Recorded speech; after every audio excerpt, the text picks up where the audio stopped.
Gautam Adani, Adani group के founder. Vikram Sarabhai, father of Indian space programme. Ajit Jain, Berkshire Hathaway के chairman. Sanjay Leela Bhansali, एक legendary movie director. ये सारे लोग इंडिया की 0.3% पॉपुलेशन की बहुत ज्यादा छोटी पर बहुत स्ट्रॉन्ग कम्युनिटी से आते हैं, जैन्स। इंडिया में जैन और पारसी कम्युनिटी इकोनॉमिकली सबसे ज्यादा स्ट्रॉन्ग है। सिर्फ इंडिया में 25% टैक्स जैन लोग भरते हैं। जैन्स का इकोनॉमिकली इतना स्ट्रॉन्ग होने में उनके वर्च्यू, एथिक्स और रिलीजियस लर्निंग्स का बहुत बड़ा हाथ है। और आज अपन समझेंगे जैनिज्म डेवलप कैसे हुआ, जैन लोग इतने अमीर कैसे हुए और आज की डेट में जैन लोग इतने कम क्यों होते जा रहे हैं। करुणा सागर समता निधान गुण धन थकी छे जे शोभायमान। देखो, जैन के रिलीजियस गुरु को कहते त्रितंकर और ऋषभनाथ पहले त्रितंकर थे। इनका सेकेंड नेम था आदिनाथ और पहले त्रितंकर आदिनाथ ने जैन धर्म की नींव रखी। 6th सेंचुरी के आसपास इंडिया में दो मॉडर्न रिलीजन डेवलप होना चालू हुए, बुद्धिज्म और जैनिज्म। ये दोनों रिलीजन काफी टर्म्स पे सिमिलर थे, पर आगे जाके दोनों में दूरियां बढ़ने लगी। इसके बारे में वीडियो में आगे बात करेंगे। 6th सेंचुरी की शुरुआत में 24 तीर्थंकर महावीर का जन्म कुंडूग्राम में होता है। आज की डेट में जगह बिहार के वैशाली इलाके में लगती है। By birth Mahavir Kshatriya caste के थे और एक रॉयल फैमिली से बिलोंग करते थे, पर 30 की एज में महावीर जी ने अपने रॉयल फैमिली स्टेटस को छोड़ दिया और एकांत में चले गए। एकांत में 12 साल तक तपस्या करने के बाद 42 साल की उम्र में उन्हें निर्वाणा प्राप्त हुई और इन्हीं 12 साल में महावीर जी जैनिज्म की फिलोसफी, टीचिंग्स और लर्निंग्स को फॉर्मुलेट करते हैं। जैन एक संस्कृत वर्ड जिना है, जिनसे डिराइव होता है, जिसका मतलब होता है कॉन्कर। अगर हिंदी में बोले तो काबू करना। जो आदमी अपने 5 senses touch, smell, taste, hearing और फील इन पे काबू कर लेता है और अपने अंदर एक सेल्फ डिसिप्लिन क्रिएट कर लेता है, वो जैन बन जाता है। जैनिज्म का रिलीजन प्रिमिटिव हिंदू बिलीफ से काफी ज्यादा अलग था। प्रिमिटिव हिंदुइज्म में वेद, यज्ञ और गॉड का कंसेप्ट था, पर जैनिज्म इन सारी चीजों में नहीं माना करता। हिंदुइज्म के अंदर विद टाइम जो ब्राह्मण डोमिनेंस और कास्ट डिस्क्रिमिनेशन आ गया था, उसको जैनिज्म खत्म करना चाहता था। इसलिए जैनिज्म ने वेद और यज्ञ के कॉन्सेप्ट को रिजेक्ट कर दिया और दबा के इक्वालिटी को प्रमोट करना शुरू कर दिया। साथ में जितनी भी एनिमल सैक्रिफाइसेस और रिचुअल वगैरह हुआ करते थे, जैनिज्म ने उसको सीधा रिजेक्ट किया। जैनिज्म अहिंसा में बहुत ज्यादा बिलीव करता है। जैन लोग तो अपने मुंह पे मास्क इसलिए बांध के घूमते जैसे उनके मुंह में गलती से कोई मच्छर मक्खी ना चली जाए। और टेक्निकली जैनिज्म में कोई गॉड का कॉन्सेप्ट नहीं है। तुम लोग जैनिज्म को पहला एथियस्ट रिलीजन भी कह सकते हो। उल्टा Jainism self belief, complete knowledge और खुद को बेटर करने में ज्यादा फोकस करता है। जैनिज्म के हिसाब से ह्यूमन संसार यानी बर्थ और लाइफ की साइकिल में फंसा हुआ है और आदमी का मेन गोल पूजा अर्चना करना नहीं होना चाहिए। आदमी का मेन गोल होना चाहिए साइकिल से बाहर निकलना।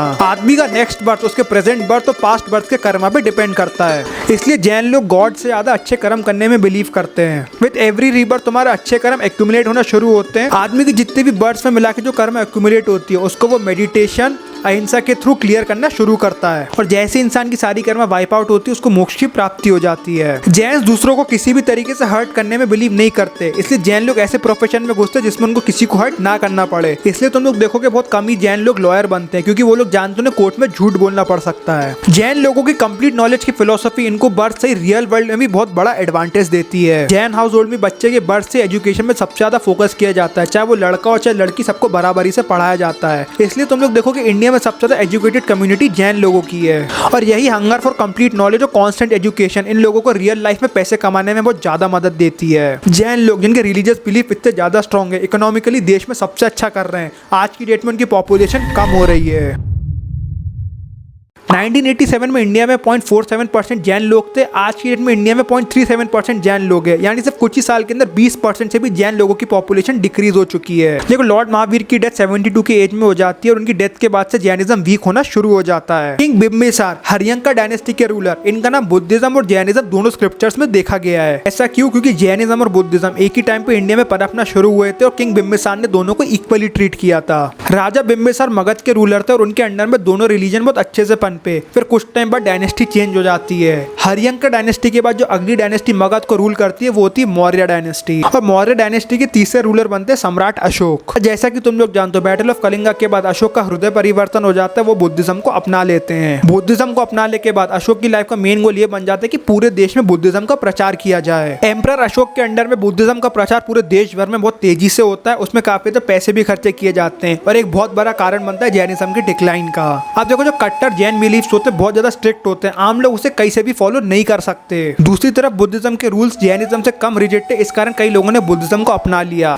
और कुछ टाइम बाद जैनिज्म भी दो हिस्सों में बढ़ जाता है, श्वेतांबर और दिगंबर। श्वेतांबर वो लोग होते जो व्हाइट क्लोथ्स पहनते, दिगंबर वो लोग होते जो कुछ नहीं पहनते। श्वेतांबर की प्रैक्टिस दिगंबर से कम सीवियर होती है, पर जो लोग इस झंझट में पढ़ना ही नहीं चाहते कि उन्हें श्वेतांबर बनना है कि दिगंबर, वो लोग बुद्धिज्म को अडॉप्ट करना शुरू कर देते हैं। अब देखो, सम्राट अशोक एक ऐसे रूलर थे जिन्होंने बुद्धिज्म को बहुत ज्यादा एडवोकेट किया था, पर सम्राट अशोक के समय और उस टाइम के बाद ऐसा कोई भी रूलर नहीं आया जिसने जैनिज्म को उस लेवल पे प्रमोट किया जिस लेवल पे बुद्धिज्म उस टाइम पे प्रमोट हो रहा था। और ये भी एक बहुत बड़ा कारण बन जाता है एंशिएंट इंडिया में जैनिज्म के डिक्लाइन का। अब देखो, कई लोग गॉड को एज अ लास्ट होप देखते हैं और जैनिज्म में गॉड का कोई कंसेप्ट ही नहीं है, और ये चीज कई लोगों के लिए डाइजेस्ट करना बहुत ज्यादा मुश्किल था। ऊपर से जो लोग जैनिज्म को फॉलो करते वो लोग वेद और यज्ञ वगैरह में नहीं मानते, और इस चीज ने ब्राह्मण्स और जैन्स के बीच में कटास खड़ी कर दी थी। ब्राह्मण उस टाइम पे इकोनॉमिकली पॉलिटिकली काफी ज्यादा स्ट्रॉन्ग हुआ करते थे। अब देखो, जैनिज्म तो डिक्लाइन हो ही रहा था, फिर 8th सेंचुरी में आदि शंकराचार्य जैसे धर्म गुरु सामने आते हैं। आदि शंकराचार्य और अलग अलग धर्म गुरुओं का उस टाइम पे मेन मोटिव यही था कि प्रिमिटिव वैदिक प्रैक्टिसेस को इंडिया में वापस रिगेन किया जाए। इन्होंने देश भर में यज्ञ किए, वैदिक प्रैक्टिसेस को वापस इंट्रोड्यूस किया, जिस चक्कर में काफी ज्यादा जैन लोग अपनी प्रिमिटिव प्रैक्टिसेस को छोड़ के प्रिमिटिव हिंदुइज्म की तरफ चल पड़े। अब देखो, 6th सेंचुरी बिफोर क्राइस्ट वो टाइम जहाँ पे महावीर जी की डेथ होती है, और 8th century after death of Christ यानी वो टाइम जहाँ पे आदि शंकराचार्य आते हैं। इस टाइम करो जैनिज्म इंडिया में बहुत पीसफुली रहता है, पर धीरे धीरे डिक्लाइन होता है। उसके बाद इंडिया में शुरू होता था इस्लामिक इन्वेजन। अब देखो, जैन कम्युनिटी तो वैसे ही बहुत ज्यादा छोटी हो गई थी, ऊपर से इस्लामिक इन्वेजन शुरू हो जाते हैं, तो जो जैन लोग खुद को प्रोटेक्ट नहीं कर पाते वो कन्वर्ट हो जाते हैं, और जो बचे को जो जैन लोग होते हैं पूरे देश भर में फैल जाते हैं। और ये lack of connectivity between other Jain people एक बहुत बड़ा कारण बनता है जैनिज्म के डिक्लाइन का।